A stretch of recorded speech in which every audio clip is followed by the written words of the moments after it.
लालची हलवाई की कहानी। हलवाई को कहा, परंतु हलवाई ने उस लड़के को एकदम से डांटते हुए अपनी दुकान से बाहर भगा दिया और कहा कि मेरे पास इतना समय नहीं है कि बार बार मिठाई को तौलता ही रहूं। वो लड़का किसी दूसरी दुकान पर जाकर वही मिठाई को तौलने के लिए कहता है तो मिठाई सिर्फ 1.5 किलो के वजन का निकलता है। उसके बाद वह लड़का उस हलवाई को सबक सिखाने के लिए अगले ही दिन एक तराजू लेकर आता है और उसी के पास की दुकान के नजदीक तराजू लेकर खड़ा हो जाता है।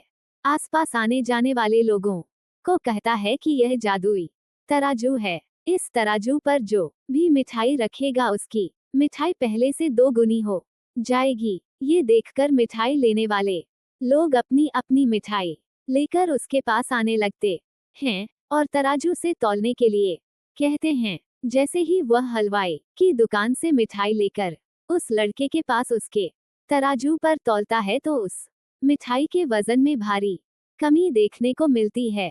ये सब देखकर ग्राहकों को ये बात समझ में आ जाता है कि उस हलवाई ने उसके साथ बड़ा धोखा किया है। फिर तो सभी ग्राहक लोग मिलकर उस हलवाई की दुकान पर पहुंचते हैं। हलवाई की तराजू को चेक किया जाता है। जब तराजू के नीचे देखने पर तराजू के नीचे चुंबक लगा हुआ पाया जाता है, जिससे ग्राहकों को अभी तक ठगा जाता रहा था। ये सब देखकर आसपास के कई लोग उस हलवाई पर काफी गुस्सा हो जाते हैं। कुछ लोग मिलकर उस हलवाई की खूब पिटाई भी कर देते हैं।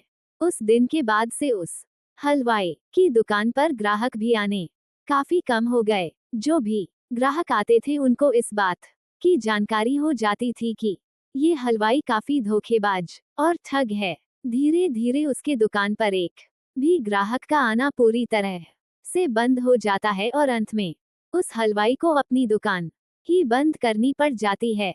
लालची हलवाई की कहानी से हम लोगों को क्या शिक्षा मिलती है? सीख। इस कहानी से हमें ये शिक्षा मिलती है कि हमें लोभ में पड़कर किसी को धोखा नहीं देना चाहिए, क्योंकि एक न एक दिन पकड़े जाने पर काफी बड़ा नुकसान हो सकता है।